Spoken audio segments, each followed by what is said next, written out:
नमस्कार, आप देख रहे हैं बी न्यूज, मेरे यानी विनीता के साथ। आइए नजर डालते हैं शहर की कुछ खास और बड़ी खबरों पर। माननीय मुख्यमंत्री के आदेश पर जुटी प्रशासन। लामता पुलिस एवं लामता के प्रभारी तहसीलदार तेजलाल धुर्वे द्वारा माननीय मुख्यमंत्री जी के आदेश के परिपालन में खुले में बिक रहे मांस मटन विक्रेताओं की बैठक बुलाकर मध्य प्रदेश शासन की गाइडलाइन पर दिशा निर्देशित किया गया। विक्रेताओं को समझाइश दिया गया है कि साप्ताहिक बाजार हो या चौक चौराहे में बिक रहे खुले में मांस मटन की दुकानें तत्कालीन बंद कर देवे। जिन मांस मटन विक्रेताओं के पास बेचने व काटने का लाइसेंस नहीं है, ऐसे विक्रेताओं को दुकान बंद करने या लाइसेंस बनवाने के सुझाव दिए गए हैं। जिन विक्रेताओं के पास मांस मटन बेचने का लाइसेंस है, वही अपनी दुकानें खुले में न लगाएं। साप्ताहिक बाजारों में मटन मछली बेचने के लिए पुख्ता इंतजाम ग्राम पंचायत को करना निर्देशित किया गया है। वर्तमान समय में मांस मटन विक्रेताओं द्वारा समुचित व्यवस्था कर दुकानें लगावे। मांस मटन विक्रेता साफ सफाई का पूर्णतः ध्यान रखते हुए खुले स्थानों में दुकानें संचालित न करे, अन्यथा पुलिस प्रशासन द्वारा विक्रेताओं पर कार्रवाई की जाएगी, जिसकी पूर्ण जिम्मेदारी स्वयं विक्रेताओं की रहेगी। इस बैठक में लामता तहसीलदार टी.एल. धुर्वे, लामता थाना के पुलिस निरीक्षक पी.एस. डामोर, उप सरपंच लामता राजेंद्र मानेश्वर, सचिव श्री चंद्र पंचेश्वर एवं मांस मटन विक्रेता के उपस्थिति में बैठक संपन्न हुई। अमित सांडी जी, कहाँ के निवासी हो? हम ग्राम लामता बालाघाट जिला के। अच्छा, आज लामता थाने में कौन सी मीटिंग की गई है? जो माननीय हमारे मुख्यमंत्री जी है, उन्होंने घोषणा की थी कि मांस मटन अंडा विक्रय, जो मछली मटन है, ये जो खुले में जो विक्रय हो रहा है, इस पर प्रतिबंध लगाया जाए। वो कैसे, मतलब अपना को मांस मटन बेचना तो है, पर ऐसा नहीं कि उसको खुले में, ताकि आने जाने वाले उसको देखे, या उससे जो खा रहा है तो ठीक है, जो नहीं भी खा रहा है उनके लिए भी वो खुले में बिक रहा है। तो उन्होंने आदेश किया इनको बेके, पर गोपनीय तरीके से, मतलब इसको पैक करके बेके, ऐसा ओपन नहीं होना चाहिए, ताकि रास्ते से आने जाने में को तकलीफ ना हो, और तुम्हारा काम भी, जो हमारा काम चल रहा है, हमारा जो व्यवसाय चल रहा है वो चलता भी रहा है। अच्छा, जो गाइडलाइन में जो रजिस्ट्रेशन वाली बात है, वो कैसे क्या है? हाँ, उसमें प्रशासन द्वारा एक लाइसेंस जारी किया गया है। अगर जिस अपने को जैसे व्यवसाय करना है मांस मटन मच्छी का, जिसका भी, तो अपने को एक लाइसेंस जारी किया है, तो अपने को वो लाइसेंस बनवाना है। वो लाइसेंस अपना फूड सेफ्टी डिपार्टमेंट की तरफ से बनाया जाएगा। अपने को लाइसेंस बनवाना है, उस जरिए अपन फिर अपना व्यवसाय चालू करेंगे। अच्छा, ये आदेश अब तक कहाँ तक सीमित है? ये आदेश अपने ऊपर है, अपने जैसे लाइसेंस जितना जब चलते रहा, अपने को चलाना है, जितना चलाना हो तो चलाएंगे। उसके बाद में अगर आगे बढ़ना है तो और आगे प्रक्रिया चलती रहेगी। तो मुख्यमंत्री जी के आदेश सही है या गलत है? नहीं, माननीय मुख्यमंत्री जी के आदेश जो है बिल्कुल सही है, क्योंकि यहाँ क्या अपने लिए अपने दिखने में भी अच्छा नहीं लगता, क्योंकि अपन जा रहे हैं रास्ते से, वो ये मुर्गी काट रही है, पिट रही है, वही चल रहा है सब, ये अच्छा नहीं है। इसलिए गोपनीय तरीके से अंदर पैक रहेगा तो भी सही रहेगा। आदेश जो किया है बहुत ही सही किया है। सर, आपका परिचय?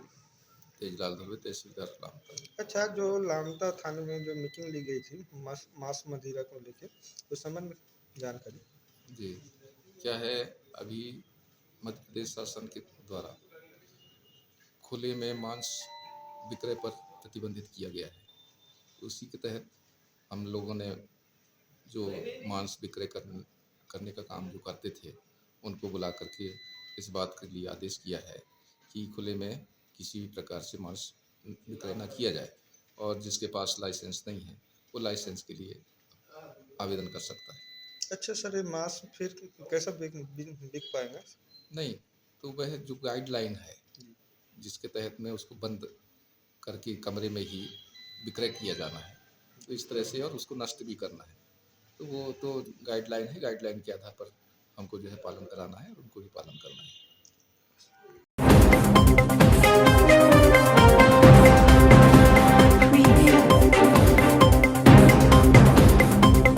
स्वामित्व योजना के तहत वितरण किए भूमि स्वामी हक के पट्टे। लामता तहसील के अंतर्गत भोंडवा ग्राम पंचायत में विकसित भारत संकल्प यात्रा के तहत ग्राम जनमखार के हितग्राहियों को स्वामित्व योजनाओं कार्य पूर्ण होने पर भूमि स्वामी हक के खसरा एवं अधिकार अभिलेख का वितरण तहसीलदार तेजलाल धुर्वे एवं सरपंच मुकेश पाटिल पटवारी धीरज राय द्वारा किया गया।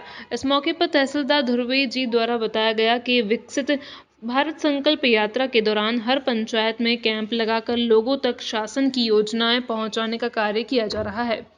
इसलिए शासन के निर्देशानुसार हर गांव पंचायत में निवास करने वाले उन हितग्राहियों को स्वामित्व योजना का लाभ दिया जाएगा। जो हितग्राही शासन की जमीन पर वर्षों से कब्जा कर रहे हैं, उन्हें आवास उपलब्ध कराने हेतु उनके कब्जे अनुसार भूमि स्वामी हक का खसरा एवं उस जमीन का पट्टा दिया जाएगा।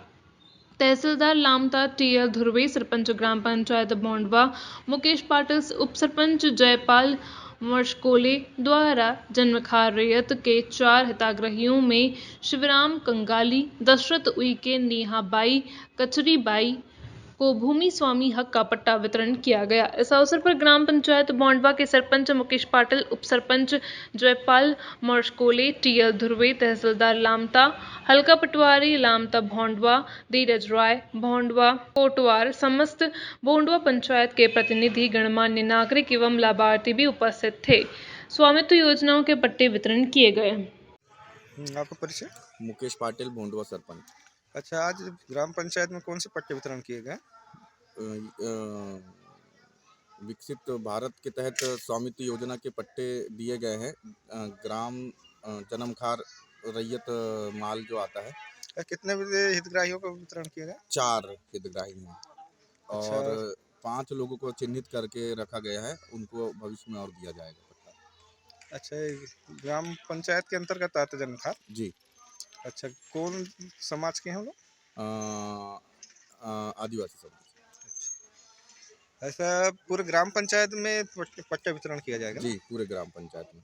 अच्छा, आपका परिचय? मैं धीरज राय, हल्का पटवारी, भोंडवा लामता।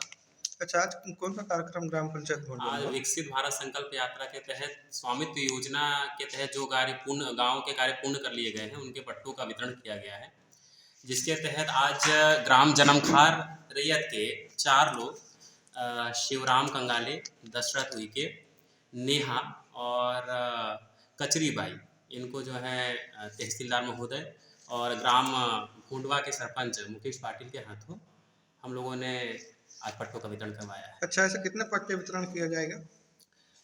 अभी कार्य चल रहा है और पूरे गांव में कैंप लगाया जा रहा है। उस कैंप के तहत जितने भी शासन की योजनाएं हम तक पहुंचाई जा रही हैं। वर्तमान में जो मेरा हल्का है, हल्का नंबर 11-12, उसमें करीब 8 गांवों में सर्वे का कार्य चल रहा है और मुख्यतः लोकसभा चुनावों के पहले ये कार्य पूर्ण करने की कोशिश की जाएगी। ये पट्टा कृषि योग्य भूमि की दी जा रही है या फिर भवन निर्माण हेतु दी जा रही है? आबादी के तहत जिनका आबादी पर कब्जा है और जितने पर कब्जा है उसका नाप के जो जिस भूमि पे वह रहवासी है उस भूमि का पट्टा वितरण किया जाए। अच्छा, आवास निर्माण के लिए? आवास निर्माण के लिए या उनका कब्जा होना चाहिए। अच्छा, किसी भी रूप में अगर कब्जा नहीं है तो वो भूमि शासन की है। अच्छा, कृषि भूमि में जहाँ कब्जा है उनको पट्टा वितरण किया जाना कृषि भूमि पर इसको नहीं, आबादी भूमि पर ही वितरण किया जाए। अच्छा, कितने जन्मखार में कितने लोगों को चिन्हित किया गया? जन्मखार में 9 आबादी के खसरे बने थे, जिसमें एक सड़क मद पे है और 5 लोगों को भूमि स्वामी हक के तहत ये भूमि दी गई है क्योंकि उनका कब्जा था और बाकी 3 शासकीय नंबर है। कितना बाय कितने का पट्टा दिया जा रहा है? पट्टा जितने पे कब्जा है उनके घर है उतने का ही पट्टा दिया जाएगा।